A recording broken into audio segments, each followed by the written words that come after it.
Michael, I remember the first time I saw Lucy. It wasn't at a gala. It was in a small gallery with rain on the windows. She laughed at a painting I didn't understand and made me want to learn. Lucy, you always said laughter is the shortest distance between two people. Michael, I collected companies and applause. She taught me to collect moments. We were engaged within a year. I bought a ring and believed the future was mine to design. Narrator success rearranges priorities without asking permission. Michael, when the expansion offer came, it was everything. 5 new offices, a higher valuation. I told myself Lucy could wait. I thought waiting was love. Lucy, you didn't ask me to come. You asked me to wait. Michael, I thought logistics would save us. Flights scheduled, hotels booked, calls at set times. I mistook predictability for presence. Narrator, then she called. She was pregnant. Michael, I heard the word and everything blurred. I made plans. I promised to be there more. I broke those promises without meaning to. Lucy soon became a dangerous word. Narrator, on a rainy Thursday, she went into labor. He sent a single text, good luck. For hours later, he boarded a flight to a negotiation. Lucy Marcus was born. He was small and fierce. Michael's flowers arrived 2 days later. Michael, when I finally held him, the visit was short. I tried to memorize him between meetings and flights. It wasn't enough. Narrator, money arrived, boxes, a nanny, a bigger crib. Money speaks loudly, but it does not rock a child's nights. Lucy Marcus knew how to sleep to the rhythm of my breath, not the echo of a name across oceans. Michael, I thought leaving would protect him from resentment. She thought leaving would protect us from the resentment that had already taken root.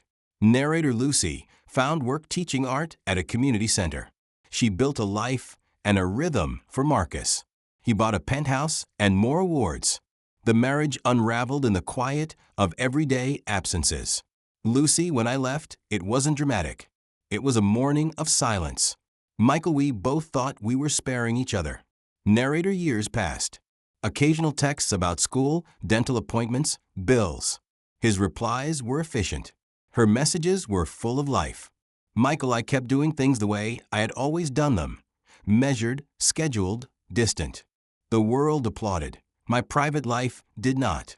Narrator, then an ordinary night changed everything. He was at a launch when he saw her across the crowd, older, steadier. She walked with 3 children. Marcus and twins he'd never known existed. Michael, seeing them was like being given a map to a country I had abandoned. For the first time in years, my chest tightened with something like shame. Lucy, I didn't plan for him to see us. We were going to a festival.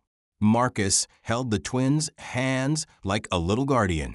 Narrator, he flew home and knocked on the community center door. Inside smelled of paint and glue. The children left stickers on his shirt. Michael, I tried to explain instead of just showing up. I bought books, I learned where the bandages were, I read bedtime stories poorly, and then better. Lucy, I did not want his return to be a spectacle. I wanted proof he could stay. Narrator, rebuilding was slow. He learned to be on time, to cancel meetings when a recital mattered more. He sat through doctor visits and learned the names of the twins, Anna and Jonah. Michael, there were humiliations. I learned to ask for directions. I learned to make pancakes in the wrong shape and laugh when the kids corrected me. Lucy, trust isn't given. It's earned in many small, awkward moments. Narrator, they navigated custody, schedules, grudges. He refused interviews, refused to let the press turn their kids into a redemption story. Michael, I wanted no audience. This was not a comeback tour. Lucy, slowly, he became a pattern in their lives. He showed up for scraped knees and science projects. Once, he canceled a meeting to watch Marcus's performance. I noticed. Narrator, forgiveness came in pieces. There were arguments about bedtime and screen time, about whether a missed birthday could ever be made up. The children allowed him to be in their routines and also taught him patience. Michael, one night Marcus asked why I'd left. I told him the truth, that I had made choices for ambition that hurt him.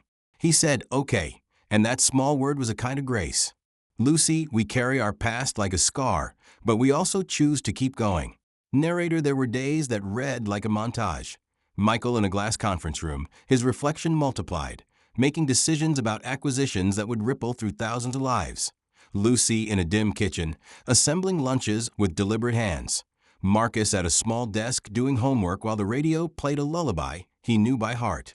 Michael, I would return to the city, exhausted, and try to turn on a father with a flip of a switch. It doesn't work like that. You can't download years into a single night. You rebuild one moment at a time. Lucy, I learned how to set boundaries. If he wanted to help, he had to learn the routine, school drop-off, the dentists, the emergency contacts. He had to be a part of our day, not a curator from afar.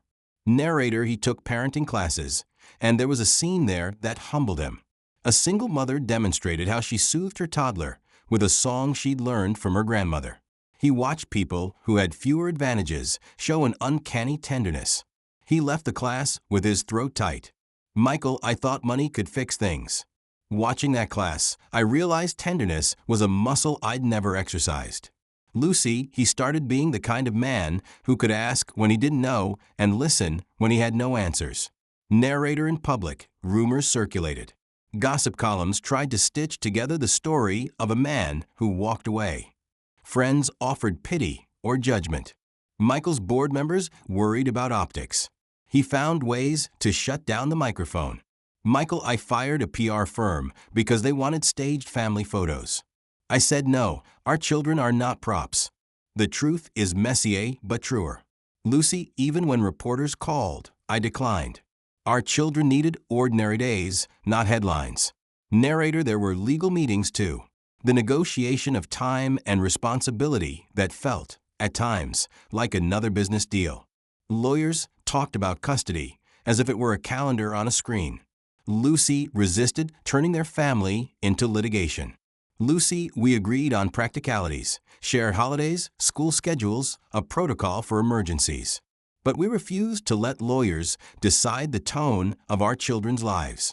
Michael, one of the hardest meetings was with a twins pediatrician. I had to learn about vaccines and allergies and how to read a growth chart.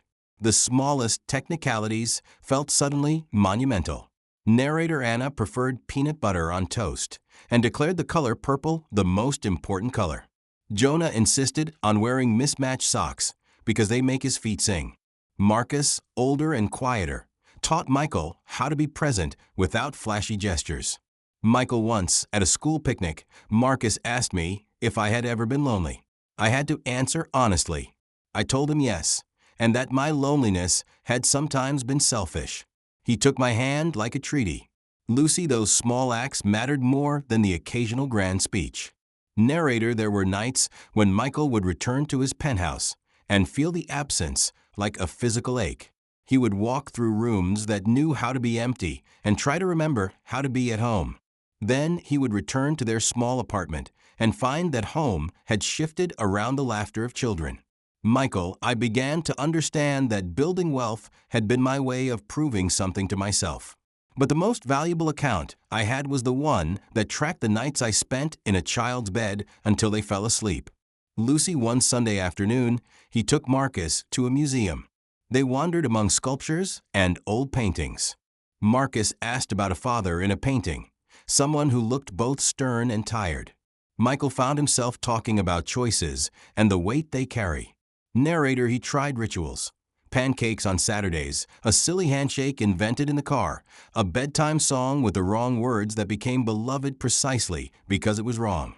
The children forgave him for missing small events because he showed up in the days that followed. Michael, forgiveness isn't a single act. It was being patient while I relearned how to be human. Lucy, there were setbacks. He missed a recital once because a meeting ran over. We argued. Tears were spilled. He promised to change and sometimes kept the promise. Narrator, then the twins were sick for a week, a fever that made Lucy's shoulders hunch.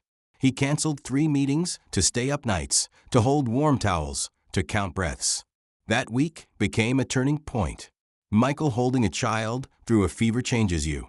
There is no boardroom negotiation that teaches you how fragile someone else can be in your hands.